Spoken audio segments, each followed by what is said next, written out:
Good evening, আমি অহিলিফি। আমি হোয়াইটের মধ্যে একটা ডিজাইনার নাইটি দেখাচ্ছি। সবাই আমাকে বলেন যে হোয়াইটের মধ্যে কেন ডিজাইনার বানান না, কেন অনেকেই হোয়াইট করতে ভালোবাসেন। এটা দেখুন, গলায় পাইপিং দেয়া, সেম কালারের পাইপিং দেয়া, ছোট্ট হাতাতেও পাইপিং দেয়া, খুব সুন্দর বো করা আছে। আর সবচেয়ে যেটা ইউনিক সেটা হচ্ছে এটার প্রিন্টটা। এটা না ফ্লোরাল প্রিন্ট, না ডিজিটাল প্রিন্ট, এটা একদম ইংলিশ টাইপের, একদম sober, elegant, sophisticated print. First colour option এটা হচ্ছে গ্রিন। সেকেন্ড কালার অপশন খুব সুন্দর একটা রেড, শেডি রেড টাইপের, খুব সুন্দর। থার্ড কালার অপশন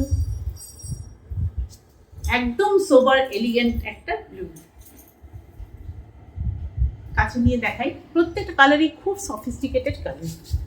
আর লাস্ট অপশনটা তো খুব সুন্দর, ইয়েলোইশ অরেঞ্জ, খুব সুন্দর। প্রত্যেকটা খুব সুন্দর। সচরাচর এই প্রিন্ট কিন্তু পাওয়া যায় না। আর সাদার মধ্যে ডিজাইনার নাইটিও কম পাওয়া যায়। ইয়েলো, নেভি ব্লু, গ্রিন আর রেড, চারটে কালার অপশন। যারা চাইছেন তাড়াতাড়ি বুক করে নেবেন, আমাকে হোয়াটসঅ্যাপ করবেন স্ক্রিনে দেওয়া নাম্বারে, বা কল করে নিতে পারেন। আর যারা গ্রুপে আছেন তারা তো সমস্ত ডিটেলস পেয়ে যাবেন, সাইজ, প্রাইস, সব কিছু। Thank you.